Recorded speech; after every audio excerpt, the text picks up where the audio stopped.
Hello. कल आप लोगों ने मुझसे कुछ डाउट यहाँ पूछे थे वचन को लेके, तो मैं यहाँ पे आपके कुछ डाउट जो हैं उनको सॉल्व करने की कोशिश कर रही हूँ। यहाँ कुछ ऐसे शब्द हैं जिन्हें लेकर बच्चे सही से नहीं समझ पाते, तो मैंने यहाँ पे वो शब्द लिखे हैं। जैसे मुझे कल एक बच्चे ने रुपया शब्द लिख के पूछा था, एक ने भेड़िया लिखा था कि या अगर है तो मैम हम इसमें चंद्र बिंदु नहीं लगा रहे हैं, हम इसमें ए लगा रहे हैं, ऐसा क्यों हो रहा है। तो देखो, कुछ यहाँ क्रिया शब्द लिए हैं मैंने, जैसे गया। तो गया, अगर एक व्यक्ति जाता है तो हम कहते हैं कि जैसे राजू गया, लेकिन बहुत सारे जाते हैं तो हम कहते हैं वो लोग गए, बहुवचन में ए आ जाएगा। जैसे लिया है ना, लिए। खाया, खाए, जैसे मैंने जामुन खाया और मैंने जामुन खाए। तो अगर आप क्रिया शब्द का यूज़ करते हो, जैसे खाए आपने लिखा, तब आपको पता चलेगा कि वो बहुवचन है। अगर आपने खाया लिख दिया, जामुन खाया, तो इसका मतलब आपने आप एक हैं और वो एक वचन का प्रयोग हो रहा है, ठीक है। और एक जामुन की बात हो रही है, और खाए मतलब बहुत सारे जामुन की बात हो रही है। तो कहने का मतलब ये है कि एक वचन और बहुवचन दोनों ही हम यूज़ करते हैं, और या जो है वो कभी कभी उसकी जगह हम ए का प्रयोग करते हैं। जैसे यहाँ रुपया है, तो रुपया का हमने रुपए किया, है ना। अब रुपए भी सही है और रुपये भी सही है। अगर हम यह पे एक ही मात्रा लगा दें तो ये दोनों ही सही हैं। लेकिन अभी जो है हिंदी का मानक रूप जो है उसके अंदर आपने देखा होगा ज़्यादातर बुक्स में रुपए शब्द को ठीक किया होता है, इसको सही नहीं किया होता। यह पे एक ही मात्रा वाला जो ए हम लिखते हैं वो अब चलन में नहीं है, अभी ये वाला हम यूज़ करते हैं, ठीक है। रुपया तो रुपए, रुपये। भेड़िया, भेड़िए। किसी किसी बुक में यह पे एक ही मात्रा में लिखकर बहुवचन बनाया होगा, लेकिन सही है भेड़िए।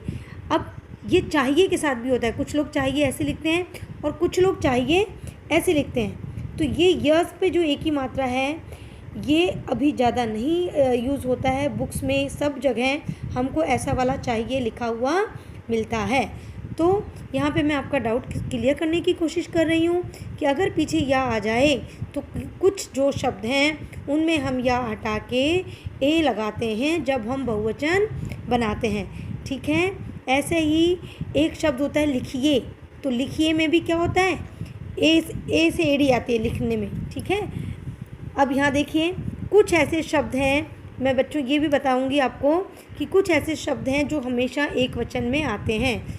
जैसे समुदायवाचक संज्ञा, अब जितनी भी समुदायवाचक संज्ञा है वो एक वचन में आती है। जैसे जनता, पुलिस, सोना, है ना, सोना, चांदी, जितनी भी धातु अधातु होते हैं वो समुदायवाचक में आते हैं। वर्षा, जैसे वर्षा हो रही है, वर्षा बहुत सारी होती है लेकिन हम उसकी बूंदें बहुत होती हैं, पर हम बोलते हैं वर्षा हो रही है, वो एक वचन में आता है। उसी प्रकार से पानी, भीड़, पानी इकट्ठा हो गया, है ना, हो गए नहीं बोलते अपन। यानी समुदायवाचक संज्ञा के शब्द होते हैं वो सदैव एक वचन में आते हैं। अब आपको क्योंकि समुदायवाचक संज्ञा हम पढ़ा चुके हैं इसलिए आज मैंने यहाँ पे ये समझा दिया। उसी तरीके से अगर कोई शब्द होता है जैसे प्रत्येक, हर एक व्यक्ति को ये करना चाहिए, है ना, तो प्रत्येक है, हर एक है, ये शब्द भी एक वचन में आते हैं, ठीक है। अब बहुवचन शब्द देखिए, कुछ ऐसे शब्द जिनके पीछे गण शब्द लगा हो, ठीक है ना, गण लगा हो, जन लगा हो या लोग शब्द लगा हो, ठीक है ना। जैसे हम लोग, तो हम लोग बहुवचन हो गया। जैसे वृद्ध जन, साधु जन मेरे घर आए, तो साधु जन मतलब बहुत सारे लोग, है ना। फिर गणमान्य, जैसे अपन बोलते हैं किसी के पीछे गण शब्द लगाओ, तो कहने का मतलब ये है कि अगर हम पीछे गण, जन या लोग ये शब्द लगा देते हैं तो वो शब्द अपने आप में बहुवचन बन जाते हैं।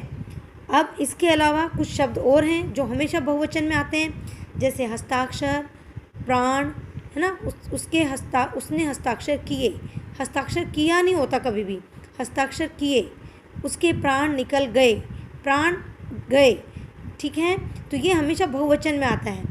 उसके बाद में नेत्र, जैसे हमारी दो नेत्र होते हैं, होठ हमारे दो होते हैं, तो पेयर वाली जो चीज़ होती है वो भी उसके हमेशा, जैसे मैं कहता हूँ होठ हिल रहे हैं, है ना, तो ये भी हमेशा बहुवचन में आते हैं। फिर हमारे बाल हो गए, फिर आंसू, आंसू निकल गए, हमने दर्शन किए, ठीक है, उसके होश उड़ गए, तो गए आ गया। तो कहने का मतलब ये ऐसे शब्द हैं जो हमेशा बहुवचन में आते हैं। और एक शब्द है अनेक, ठीक है, अनेक बहुवचन शब्द ही है। हम अनेक का अनेकों कर देते हैं कई बार, अनेकों बार कहने पर भी तुम मेरी बात नहीं माने, लेकिन ये सेंटेंस रॉन्ग हो गया। अनेकों बार ऐसे नहीं बोलना, अनेक बार कहने पर भी तुम मेरी बात नहीं माने। यानी कहने का मतलब है कि अनेक शब्द अपने आप में ही बहुवचन है। एक वचन होगा और अनेक उसका बहुवचन हो गया। तो आज मैंने आपके यहाँ डाउट, और जो कुछ डाउट थे वो क्लियर करने की कोशिश की है। आप इसको देख लेना। Thank you.